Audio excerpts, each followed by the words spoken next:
Bonjour à tous, bienvenue sur Interviewez-moi. Aujourd'hui, je réponds à Fred qui n'a pas souhaité être vu ni entendu sur la vidéo. Donc, c'est mon ami Luc qui va poser les questions que je ne connais pas. Et c'est donc lui qui va m'interviewer dans cette vidéo. Bonne vidéo à vous! Alors, première question. C'est quoi exactement le développement personnel? J'en entends parler un peu partout, mais je ne suis pas sûr de ce que ça veut dire. Est-ce que tu pourrais m'expliquer simplement? Alors, expliquer simplement ce qu'est le développement personnel. Je dirais que le but du développement personnel va être d'enlever tous les masques qu'on porte pour se conformer à ce qu'attendent les autres de nous. C'est-à-dire que dans notre vie, on va souvent tenter d'être accepté, d'être aimé, et du coup on va changer notre propre personnalité pour devenir quelqu'un d'autre et rentrer dans le moule du, euh, du mec gentil, de la femme parfaite, la maman extraordinaire, etc. Voilà. Et, euh, et on va s'oublier complètement pour devenir cette personne qui va passer partout et être acceptée et aimée. Attaquer un développement personnel, c'est déjà prendre conscience de ça. Et quand déjà tu prends conscience de ça, tu as déjà fait un bon bout de chemin. Et c'est remettre en question en fait tout ça pour revenir à qui on est vraiment, à l'essence même de ce qu'on est, de ce qu'on désire. Voilà ce que je dirais sur la définition du développement personnel. À quoi ça peut servir concrètement dans la vie de tous les jours? Est-ce que ça donne vraiment quelque chose ou c'est juste des beaux discours? Alors, ça change énormément de choses pour l'avoir vécu, mais surtout pour l'avoir vu chez des patients et patientes de l'extérieur. À partir du moment où ces personnes-là ont commencé à être ce que j'appelle égoïstes positifs, j'en parle dans mon livre sur le développement personnel, c'est-à-dire à- à apprendre à s'écouter, à savoir ce qu'on veut au plus profond de soi, et surtout, c'est pas tout d'en prendre conscience, c'est d'arriver à le dire, à le sortir et à vivre comme ça, à le communiquer, voilà, chercher le mot. Donc quand on arrive à communiquer ce qu'on désire au plus profond de soi, on change le monde qui nous entoure. C'est-à-dire que là, on commence à devenir vraiment qui on est, donc on s'affirme, on dit ben, oui, j'ai envie de ça, ou non, j'ai pas envie de ça, et automatiquement, ben, les gens d'en face se retrouvent avec une personne qu'ils ne connaissaient peut-être pas jusque-là, et donc on change la relation petit à petit, et on arrive à des relations humaines beaucoup plus vraies. Alors ça bouscule des choses, il faut pas se mentir, hein, y a pas de, on n'est pas au monde des bisounours, c'est-à-dire, voilà, j'ai attaqué du développement personnel, je deviens qui je suis, tout est beau, tout est merveilleux. Non, ça demande par passer par des phases compliquées, euh, mais le résultat est toujours, et j'insiste sur le toujours, spectaculaire derrière. C'est-à-dire que les phases de, de turbulence qu'on va passer, parce qu'il va y en avoir, c'est obligatoire. À partir du moment où on se change et qu'on enlève des masques, on a des peurs qui vont arriver, qu'on ne connaissait pas. Voilà, on ne sait plus trop qui on est. Il y a une perte d'identité carrément hein, à un moment donné. Et donc ça va changer des relations, ça peut changer tout ce qui va être le monde professionnel, le monde personnel, amical, ça peut changer beaucoup de choses. Mais, euh, mais le résultat, il est merveilleux parce qu'en fait, enfin, pour presque quasiment la première fois de ta vie, tu te reconnais dans ce que tu fais. Et ça en fait, ça n'a pas de prix. C'est-à-dire que le monde que tu quittes et le monde que tu te crées, ce monde-là, ce dernier monde-là, en fait, il te correspond à 100%.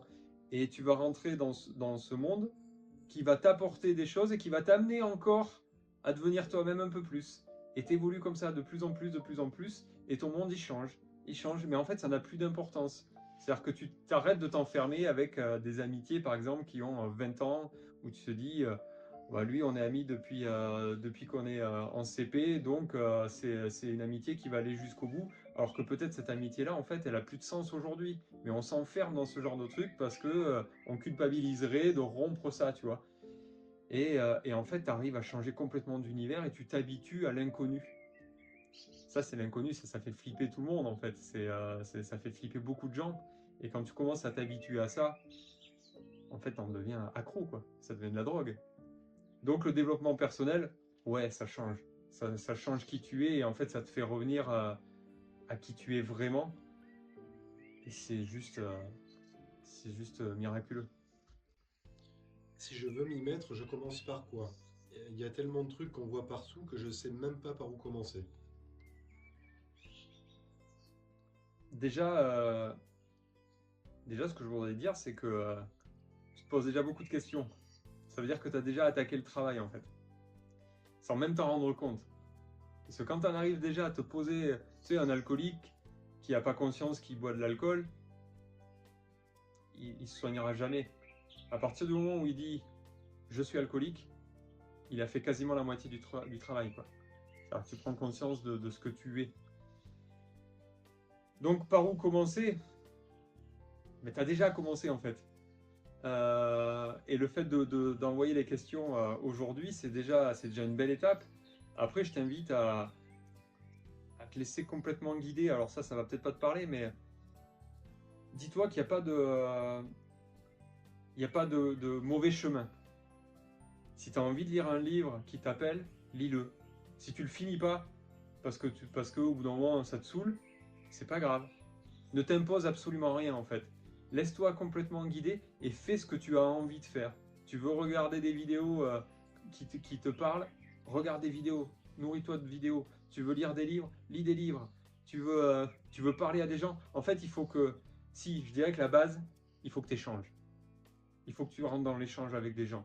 Il faut que tu assumes toutes les questions que tu te poses, et c'est ce que tu fais aujourd'hui en nous posant ces questions-là, et c'est déjà encore une fois un grand pas. Et en fait, il faut que tu parles à des gens. Et tu vas te rendre compte que qu'en parlant à des gens, mais il y a plus de personnes comme toi que tu ne le crois. Et il y a des personnes que tu n'imaginais pas qui vont t'inspirer beaucoup de choses. Donc, parle, pose les questions, tout ce qui te traverse, évoque-le, fouine, documente-toi. Euh, En fait, il faut que tu t'ouvres au monde, et c'est là où tu vas trouver tes réponses. Mais il n'y a pas de rythme, il n'y a pas de...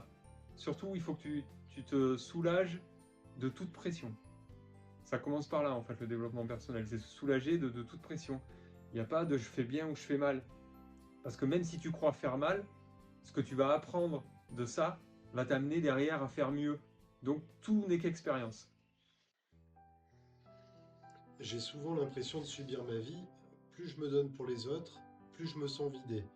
Je veux arrêter de me sentir comme une victime, mais je sais pas comment faire. Alors je vais retenir un point essentiel dans ce que tu as dit. C'est je donne pour les autres et je me sens vidé. C'est ce qu'on appelle le rôle de sauveur. C'est-à-dire que je vais revenir sur l'égoïsme positif dont je parlais tout à l'heure, l'essence même pour moi du développement personnel. C'est-à-dire que quand tu te donnes pour les autres, tu t'oublies complètement. Et si tu t'oublies complètement, eh bien, tu ne peux pas t'épanouir. Et en fait, tout est là. C'est-à-dire que arrête de donner pour les autres, donne pour toi, comprends que tu es la personne la plus importante à tes yeux. Alors je sais que ça va bousculer peut-être des gens, hein. Il y a des parents et tout ça qui vont dire mais non, c'est mes enfants qui sont ma priorité. Je suis père de 3 filles, je sais exactement ce que c'est. Et oui, mes 3 filles sont également ma priorité après moi. Parce que j'ai compris une chose, c'est que je suis passé par des moments compliqués dans ma vie. Des moments où j'étais en dépression, des moments où j'étais pas bien, des moments où je faisais pas attention à moi parce que je voulais aider constamment les autres, parce que ma priorité principale était mes filles, parce que ma priorité principale était de faire le bien autour de moi.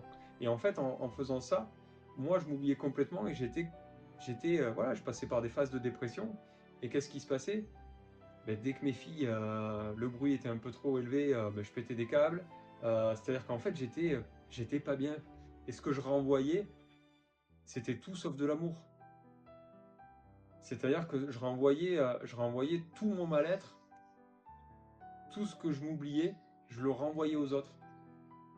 Donc, donc ça ne fonctionnait pas. Et à partir du moment où j'ai compris qu'il fallait que je prenne soin de moi, que si j'avais envie de faire quelque chose, ben je le fasse. Si j'avais envie de me retrouver seul, et ben j'avais le droit de me retrouver seul. Si j'avais envie de profiter seul de mes filles sans ma compagne, et ben je le fais. Ben, voilà, à partir du moment où je commence à faire ce que j'ai envie, et ben cet égoïsme-là devient un don de soi extraordinaire. À partir de là, j'ai commencé à profiter de mes filles pleinement et elles ont pu commencer à avoir un père qui leur donnait tout l'amour qu'elles méritaient. Il n'y a qu'à partir de ce moment-là que ça a pu fonctionner. Donc il faut arrêter de vouloir... En fait, si tu veux sauver les gens, arrête de les sauver. C'est aussi simple que ça. Sauve-toi à toi et tu verras que tu déborderas d'amour et tu n'auras pas d'autre choix que de le donner à tout ton entourage. Et sur la deuxième partie de la question, je veux arrêter de me sentir comme une victime et je ne sais pas comment faire. Alors je vais faire référence au triangle de Cartman. Le triangle de Cartman, il évoque trois rôles mentaux, ou mental. J'aime bien dire mental au pluriel. Ça n'existe pas, mais c'est pas grave, je m'invente le mot. Donc trois rôles mentaux. Donc qui est le rôle de sauveur, de victime et de bourreau. C'est des rôles qui sont intimement liés.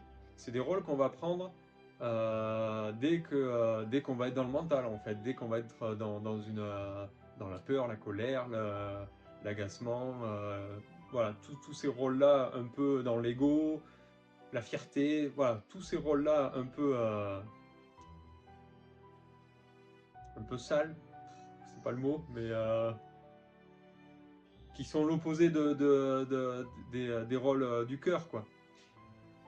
Et en fait, ce triangle-là euh, montre que dès que tu attaques un des trois rôles, automatiquement, tu bascules dans les deux autres. Et là, pour Fred, clairement, il nous montre qu'il est sauveur au départ, puisque c'est ce qu'il dit. Hein. Je vais partir sur un exemple que j'ai eu d'une patiente. J'avais une patiente qui était sauveuse à tout va, tu vois. Donc elle était vraiment dans le don de soi, à fond, à fond, à fond, à fond. Et une fois, elle est invitée pour un anniversaire d'une copine à elle. Et il se trouve que c'est son anniversaire aussi à elle, en même temps. Mais c'est la copine qui organise, tu vois, son anniversaire. Donc l'anniversaire de ma patiente à ce moment-là n'est que secondaire, tu vois.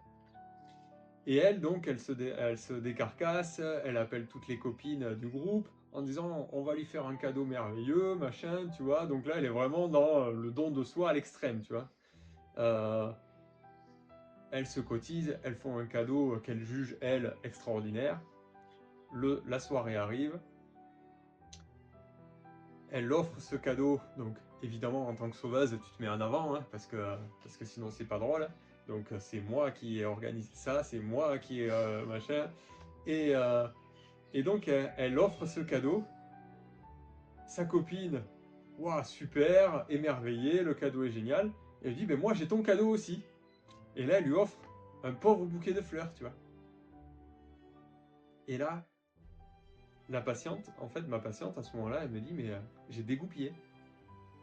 Parce que moi, je me suis organisé, je me suis cassé le cul pour trouver des copines, pour que tout le monde on se cotise, pour trouver une idée de cadeaux super chouettes. C'est-à-dire que là, elle est en train de t'expliquer que tout ça, tout ce qui ressemblait à ouais, je le fais avec plaisir, c'est plus du tout le cas, tu vois. C'est-à-dire que là, je me suis fait chier pour trouver, pour rappeler tout le monde, etc., pour organiser tout ça. Tout ça devient très lourd, tu vois.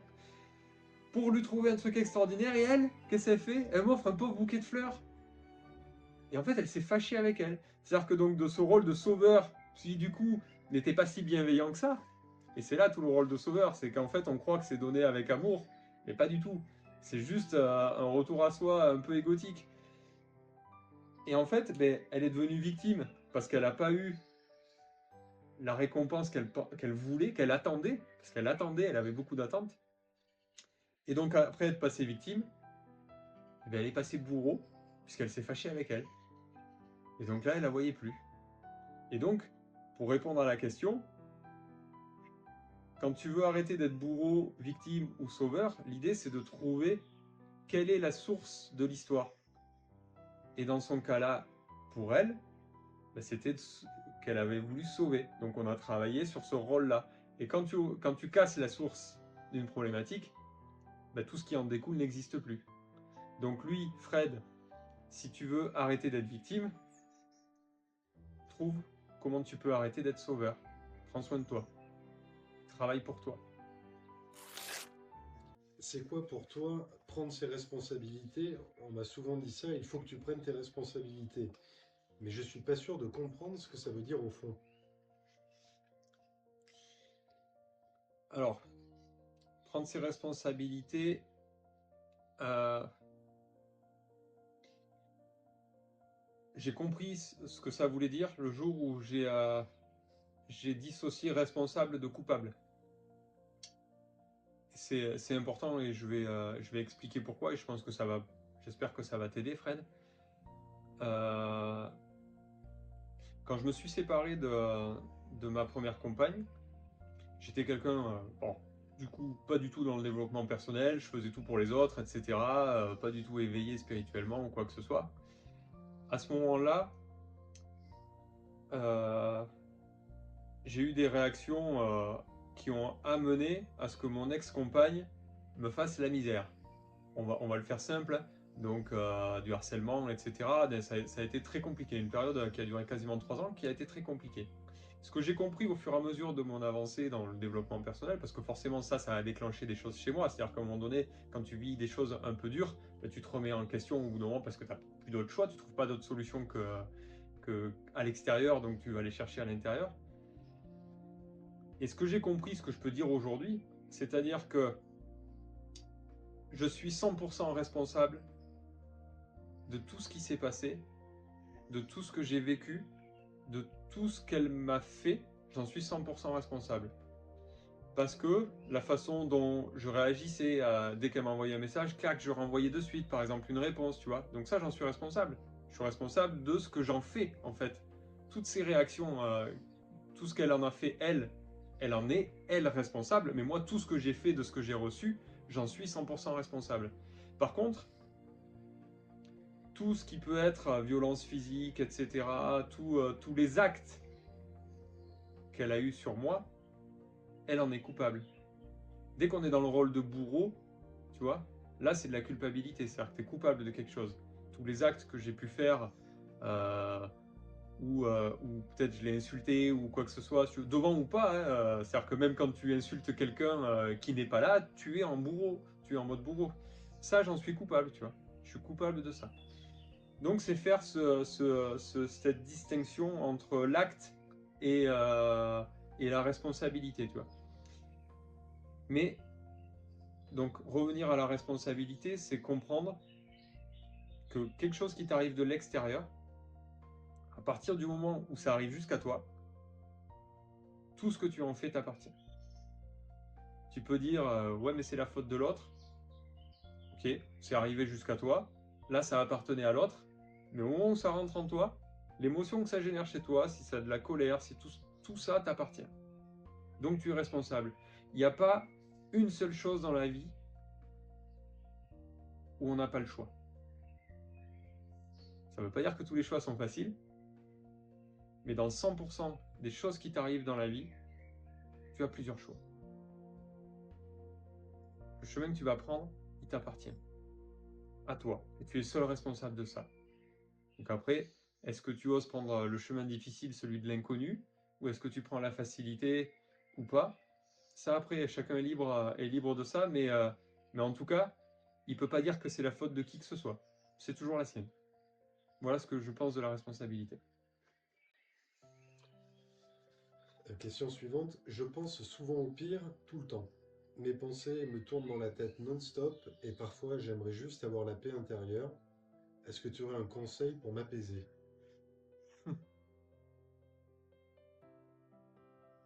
Les conseils pour t'apaiser. Comme ça, c'est pas évident sans connaître les détails de toutes ces pensées, de tout ce que tu peux vivre. Mais je dirais que l'acceptation de 100% de ce que tu vis, sans culpabilité, c'est déjà énorme. C'est-à-dire que accepter que des fois tu peux avoir des réactions à la con, ça va t'apaiser. Te dire que t'es un connard, quand tu l'es, ça va t'apaiser. C'est-à-dire qu'en fait, t'enlever toute culpabilité de je fais bien ou je fais pas bien, ça apaise. C'est-à-dire que on a ce truc du chevalier blanc où il faut absolument qu'on fasse tout bien, mais non quoi. On est juste des êtres humains. Donc, pour moi, la seule chose importante, c'est ce que je dis à mes filles, tu vois. Donc, pour dire que c'est pas juste des discours de thérapeute, hein, c'est ce que je fais vraiment dans ma vie. Je dis à mes filles que l'important, par exemple, tu vois, là j'ai ma grande qui est au collège et elle se stresse, tu vois, pour les notes et tout ça, elle a envie de bien faire. Et je lui dis, mais en fait, la note, elle n'a aucune importance. Je dis, moi, je te demande pas d'avoir des 15, des 19, en fait, je m'en fous. Quelle que soit la note que tu me ramèneras, déjà, je ne t'engueulerai pas, je l'accepterai. Mais par contre, ce qui va être important, c'est ce qu'on en fait.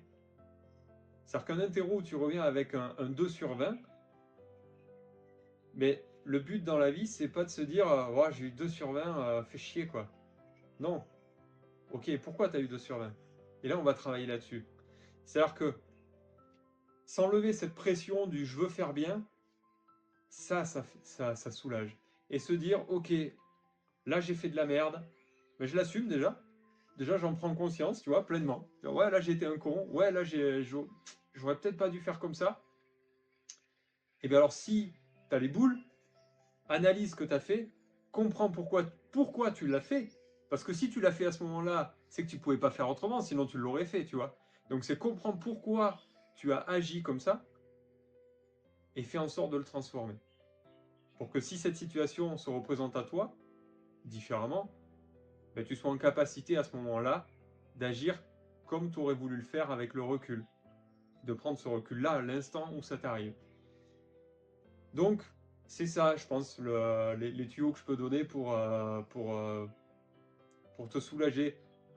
Ne cherche pas à être le chevalier blanc. Sois simplement quitté avec tes défauts, accepte-le. Mais par contre, sois résilient en comprenant qu'est-ce que tu aurais pu mieux faire et mets tout en œuvre pour y arriver.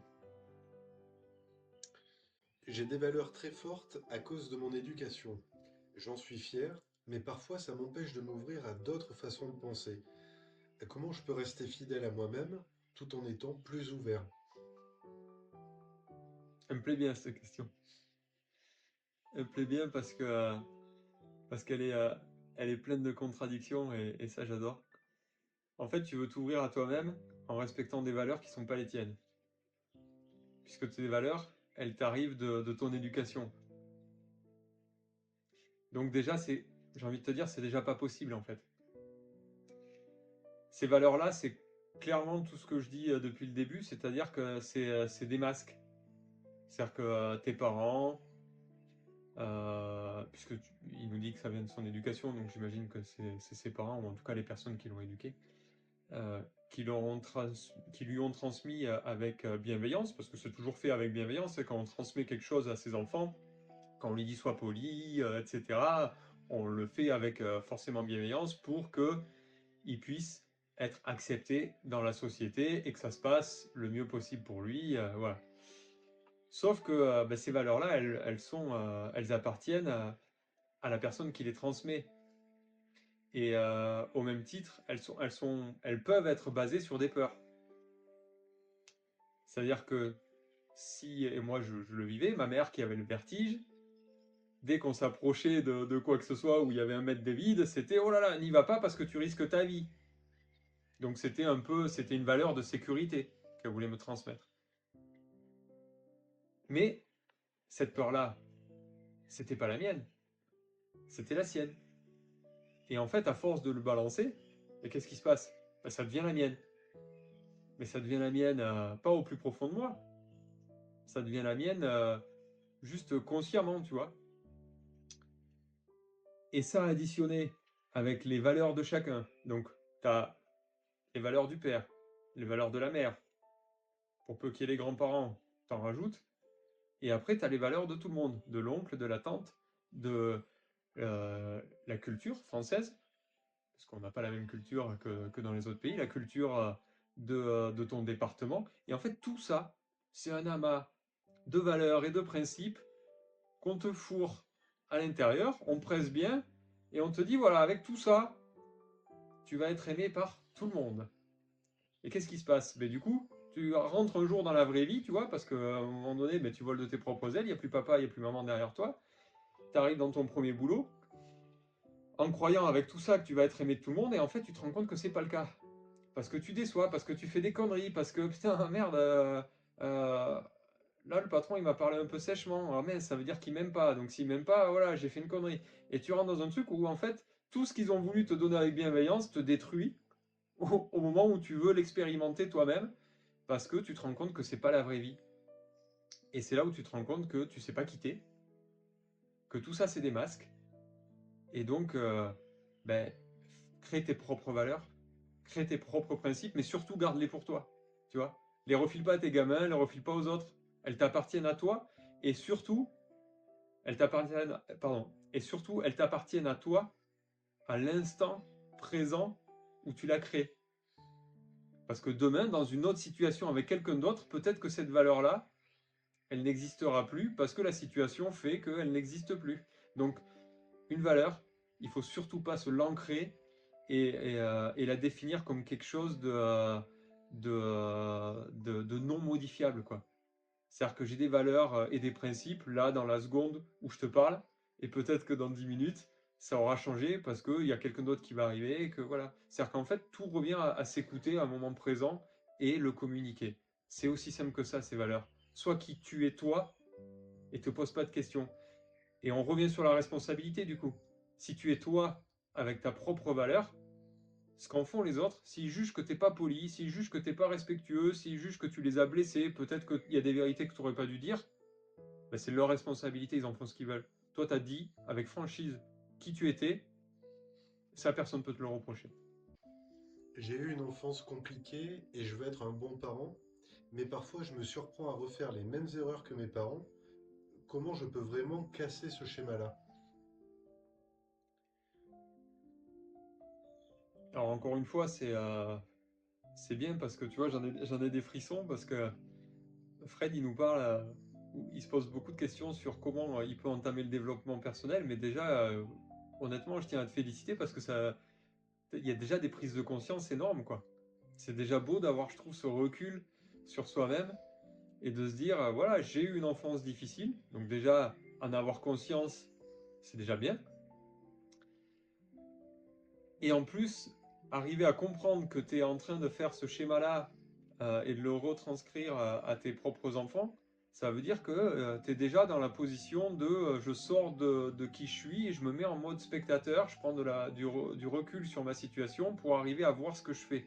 Donc tu as déjà de la prise de hauteur et c'est déjà un énorme pas. Donc tu as déjà commencé ça, encore une fois, tu as déjà attaqué ce travail-là. Comment tu peux arrêter ça? Ça va être disons que là, il faudrait presque, si tu n'arrives pas à le faire par toi-même et que ça n'est vraiment difficile, je t'invite à te rapprocher pour le coup d'un thérapeute. Je pense que ça peut déjà t'aider. Ça peut être une solution. C'est-à-dire que c'est vraiment, c'est pas un choix qu'il faut faire par dépit, hein, d'aller voir quelqu'un.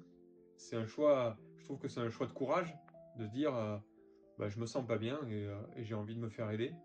Et ça, je trouve que c'est extraordinaire parce que ça va t'aider, si tu trouves la bonne personne, à aller beaucoup plus vite dans ce que tu veux. Après, c'est difficile, là, n'ayant pas tous les tenants et aboutissants, mais pour moi, le travail est déjà bien entamé, quoi. Tu as déjà conscience de ça. Prends du recul à chaque fois si, je vais revenir sur la résilience.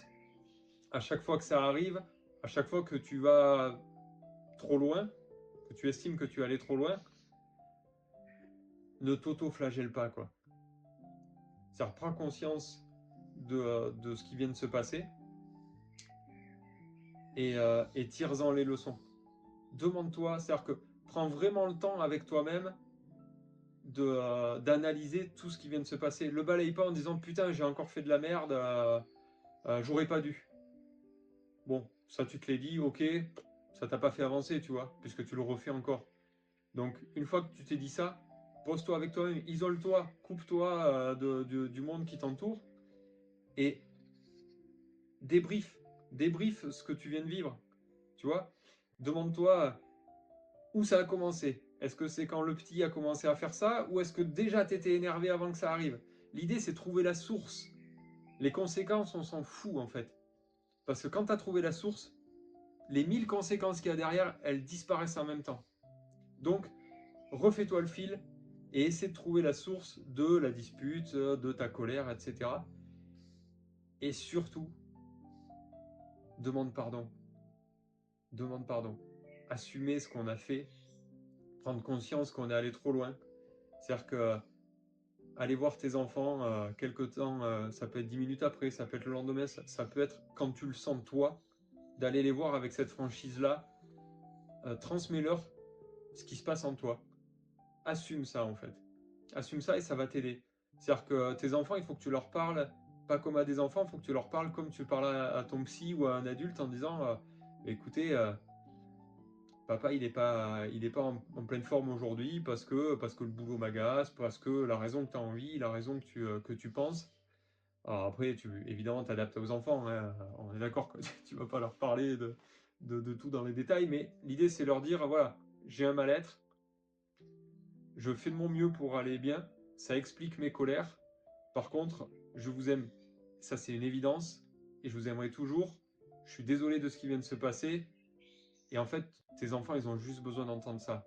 Et quand tu fais ça, ce que tu leur envoies, c'est leur dire, ok, donc un être humain, ça a le droit de faire des conneries, mais surtout ça doit assumer, et quand ça vient de demander pardon, ben, tout va bien et on s'aime, quoi. Et tes enfants, plus tu vas leur inculquer ça, plus tu vas attaquer leur développement personnel dès le départ, en fait. Tu vas leur montrer que tu as des failles et qu'en fait, c'est pas grave d'avoir des failles. Mais l'important, c'est d'en tirer les leçons et de les assumer. Voilà. Le regard des autres me bloque. J'aimerais faire mes propres choix, mais j'ai peur de ce que les gens vont en penser. Comment on peut dépasser ça? Alors ça, le regard des autres, c'est une conséquence. C'est-à-dire que c'est pas une source. Donc, pour dépasser ça, il faut déjà avoir travaillé sur d'autres choses. Sur la confiance en toi. C'est-à-dire quand tu vas avoir suffisamment travaillé sur toi, que tu vas commencer à gagner en confiance en toi, que tu vas commencer à peut-être t'éveiller spirituellement, c'est pas une phase nécessaire, mais ça peut être un bel outil, un bel outil de développement personnel qui accélère beaucoup les choses. Quand tu commences à avoir voilà, confiance en la vie, en fait, il faut que tu analyses ta vie passée et te dire quel moment j'ai eu de difficile et comment je m'en suis sorti. C'est-à-dire qu'il faut que tu utilises ton passé comme expérience et il faut que tu l'analyses comme ça. Et ça va te permettre de te rendre compte que tu t'es sorti de 100% des situations pourries de ta vie. Et c'est le cas. Alors, on s'est tous sortis de là où des merdes qu'on pensait être insurmontables. On est toujours là, on est en vie, on se lève le matin, donc on s'en est sorti. Peut-être pas sans séquelles, mais on s'en est sorti. Donc en fait, il faut que tu analyses ça, détail par détail, pour comprendre que tu peux avoir confiance en toi. Et qu'à chaque fois, tu as su trouver les solutions, seul ou pas, mais peu importe. Tu as à chaque fois pris ta responsabilité, comme je disais tout à l'heure, tu as eu à chaque fois différents choix, et ben, des fois tu as pris ce que tu pourrais juger d'être le bon, et c'est parfait, et des fois tu as pris celui que tu pourrais juger ne pas être le bon, mais quoi qu'il en soit, au final, tu as pris d'autres choix qui t'ont amené vers le bon, toujours. Donc ça va t'amener, cette analyse-là, à prendre confiance en toi, et quand tu commences à prendre confiance en toi, sur ce que tu as vécu dans le passé, bah, du coup, le futur devient un peu moins lourd, tu vois. C'est-à-dire que tu te dis, bon, il y a ça qui m'arrive, bon, l'émotion que je ressens, c'est à peu près la même que j'ai reçue dans telle expérience. Allez, je me fais confiance et je vais avancer, et je vais avancer. Donc voilà, cette confiance en toi va t'amener à grandir. Et à partir de là, tu vas commencer à t'assumer. Et quand tu vas commencer à t'assumer, ben, le regard des autres, tu t'en fous en fait. Autre chose qui va faire que tu vas accepter le regard des autres, c'est parce qu'il y a différentes choses dans ce regard-là qui peuvent faire peur. Si c'est la peur d'être jugé, si c'est la peur de ce jugement, d'avoir honte, c'est probable, ça, je dis pas que c'est une vérité, mais c'est probable que toi-même, tu juges beaucoup. Et là, en fait, ton cerveau, automatiquement, vu que tu juges, c'est-à-dire que tu vas voir des gens qui sont sapés différemment que toi, tu vas dire, putain, moi ça, ou tu vas peut-être pas le dire aux autres, mais tu vas le penser en tout cas. Tu vas dire, putain, l'autre il est habillé, j'oserais pas sortir comme ça. Ou, putain, la réaction de ce père avec sa fille, c'est un peu abusé. Ou, voilà. Et en fait, tu vas rentrer dans ce jugement-là, ce qui fait qu'automatiquement, bah, tu te dis que les autres ils pensent comme toi. Puisque on peut comprendre que ce qu'on connaît, tu vois. Donc, tu te dis, mais quand j'agis comme ça, tous ceux qui me regardent, ils doivent se dire la même chose que ce que je me dis sur les autres. C'est-à-dire, oh putain, regarde-le, comment il fait, oh, il aurait pas dû faire ci, ou il aurait pas dû faire ça, ou comment il fait ça. Donc, commence déjà par te poser la question sur toi-même avec toi-même. Est-ce que tu es dans ce cas-là? Et si tu es dans ce cas-là, bah, travaille là-dessus. Sors de ce jugement. Parce qu'en fait, le jugement des autres, c'est quoi? C'est moi, je suis supérieur aux autres. C'est-à-dire que moi, à la place de toi, bah, j'aurais pas fait comme ça. Donc ça veut dire que moi, I am Dieu, quoi. Et toi, tu fais de la merde, et moi, je suis quelqu'un d'extraordinaire qui aurait fait comme ça. Ben non, redescends déjà, tu vois. Redescends, et dis-toi que ben, la seule chose que tu penses, c'est ta propre vérité, mais ça n'en fait pas une vérité. Et chacun a sa vérité. Donc, toi, tu fais ce que tu estimes bien avec ta vie, ton passif, tes histoires de vie, tes valeurs qu'on t'a inculquées qui ne sont pas les tiennes, etc. Et tu fais de ton mieux. Et bien 100% des gens, c'est pareil. 100% des gens font de leur mieux aussi. Dernière question. Hmm. J'ai envie de devenir une meilleure personne, pas parfaite, mais juste mieux pour moi et pour les gens que j'aime. Comment je peux travailler sur moi pour avancer dans ce chemin-là jour après jour? Ok. Donc, tu veux devenir une meilleure personne, c'est déjà bien. Euh, alors ça revient à ce que je dis un petit peu depuis le début. Hein, c'est pour devenir une meilleure personne, il faut enlever tous tes masques. Ça, c'est la base. Euh, Déculpabilise-toi, avance, comme je le disais, donc sois résilient, etc.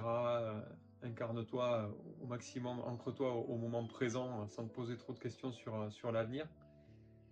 Euh, le développement personnel, c'est loin, c'est ce que je disais tout à l'heure, c'est pas le monde des bisounours, quoi. C'est-à-dire que c'est vraiment prendre conscience de tout. L'idée, la clé, c'est ça en fait. C'est-à-dire que je prends conscience de l'immensité, de l'extraordinaire quand je le vis. Et là, il devient vraiment extraordinaire, puisque j'en prends vraiment conscience, j'arrive à ressentir ce que ça me fait, tu vois. Mais tu peux pas vivre ça si tu prends pas conscience de l'opposé.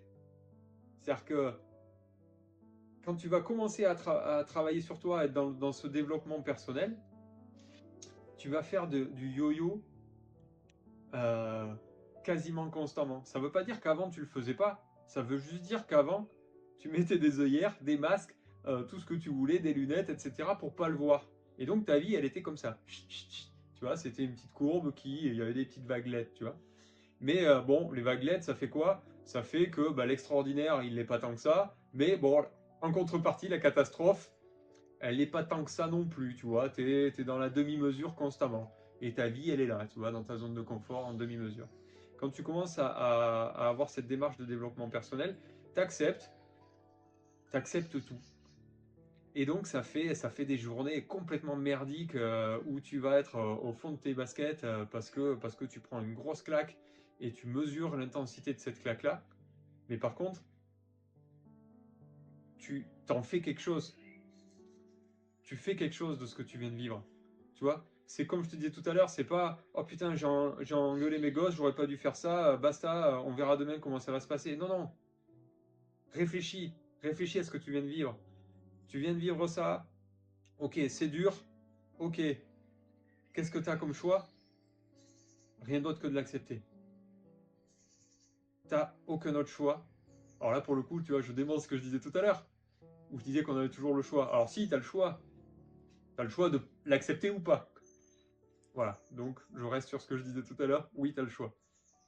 Mais si tu veux avancer, l'acceptation, c'est automatiquement la clé du succès, quoi. Donc accepte ce que tu vis pleinement. Accepte ce que tu en as fait. Si tu as fait de la merde, accepte-le. J'ai fait de la merde. Mais je vais en faire quelque chose de chouette, quoi. C'est-à-dire, je travaille là-dessus et ça va me transformer. Donc voilà, sois résilient et ça va te permettre d'accepter aussi les choses extraordinaires. Alors ça peut paraître banal, mais ça l'est pas tant que ça. Et je vais te raconter une histoire. J'ai un ami qui a vécu 10 ans d'enfer, de jugement pour la garde de ses enfants, etc. Euh, et 10 ans vraiment catastrophiques, quoi. Il a eu tout, des plaintes dans tous les sens, voilà, vraiment des choses où je regardais ça de l'extérieur, je me disais, mais total respect pour lui, parce que c'est vraiment une vie de fou. Et en fait, quand ça s'est arrêté, quand il y a eu un point final à ça, à 10 ans, tu vois ce que c'est, 10 ans de galère, de tribunaux, etc. Quand ça s'est arrêté, alors positivement pour lui, il a eu la garde, etc., de ses enfants. Là où je l'ai mis en garde, je lui ai dit, maintenant, ce qui va être le plus dur pour toi, ça va être d'accepter d'être heureux. Parce qu'en fait, en vivant 10 ans dans le bas le plus profond, c'était devenu sa zone de confort. C'est-à-dire que il ne connaissait que ça. C'était devenu lui. C'est-à-dire que dès que tu lui parlais de quoi que ce soit, il fallait qu'il ramène tout à sa vie, à ce qu'il était en train de vivre, et tout était négatif, et tout était dans le mal, etc. Parce il a passé 10 ans sans prendre conscience qu'il aurait pu avoir des moments de bonheur aussi. Il en a eu forcément, mais il les a pas du tout conscientisés. Donc, quand ça s'est arrêté, eh bien, être heureux, c'était quelque chose qu'il ne connaissait pas. Et donc, il a fallu apprendre. Donc, c'est pas si banal que ça de prendre conscience de l'extraordinaire. Prendre conscience de l'extraordinaire,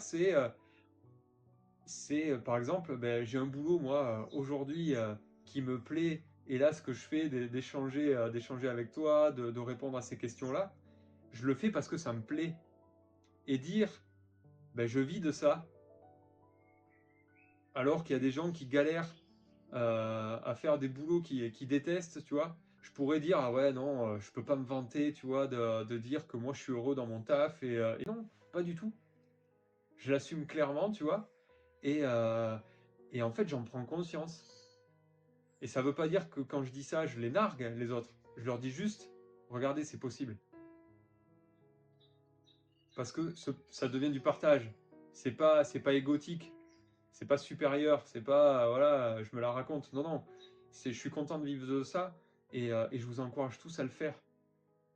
Donc, c'est s'émerveiller du soleil le matin quand il fait beau, tu vois, parce que la veille, il a plu. Mais par contre, c'est comprendre que je m'émerveille du soleil parce que la veille, il a plu. Donc c'est vraiment prendre conscience de l'ensemble de ce que tu vis. Donc le développement personnel, c'est pas les bisounours et tous ceux qui vous vendent du travailler sur vous et vous allez voir la vie est belle. Eh bien écoute, je vais vous te dire clairement, et c'était pas plus tard que hier, tu vois. Hier, je me suis dit, ben putain, là j'ai pris une claque encore. Et quand on dit heureux les simples d'esprit, tu vois, et ben c'est une vérité quoi. C'est-à-dire que le côté, des fois les vaguelettes, bah, c'était chouette, tu vois, parce que quand tu prends une claque aujourd'hui et que tu la conscientises à fond, eh ben tu la prends quoi. Mais je sais que c'est très passager.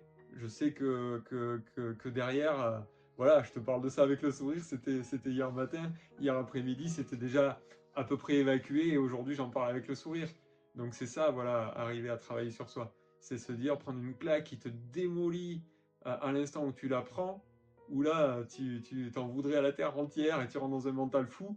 Et peut-être dans l'heure qui suit, commencer déjà à aller mieux parce que la vie, elle est comme ça. Voilà ce que je peux te dire. Merci d'avoir suivi cette interview. Merci à Fred d'avoir posé ces questions qui m'ont beaucoup parlé. Je peux te dire que je me suis posé les mêmes il y a quelques années de ça et il m'arrive encore de me les poser à certains moments. Donc vraiment, merci du fond du cœur. Ce que je peux te dire, je te l'ai déjà dit dans la vidéo, mais je te le redis avec une grande sincérité.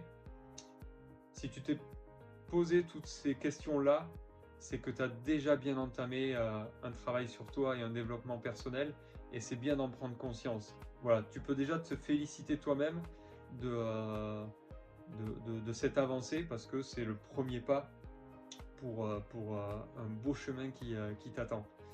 Si comme Fred, vous ne souhaitez pas venir ni apparaître dans la vidéo, à ce moment-là, mon équipe va prendre les questions et venir me les poser directement sans que je les connaisse. C'est important de garder ça, car c'est ce qui va faire toute la spontanéité de cette chaîne et toute la légitimité. Et si vous souhaitez apparaître, etc., évidemment, remplissez le formulaire aussi. C'est avec grand plaisir que je vous accueillerai ou qu'on fera une visio et qu'on passera un bon moment ensemble, un bon moment d'échange et de partage qui serviront à beaucoup de personnes, je le pense. Donc, abonne-toi à ma chaîne, comme ça tu seras au courant de toutes les vidéos qui vont venir. Et puis je te dis à très bientôt dans une future vidéo. Ciao, ciao!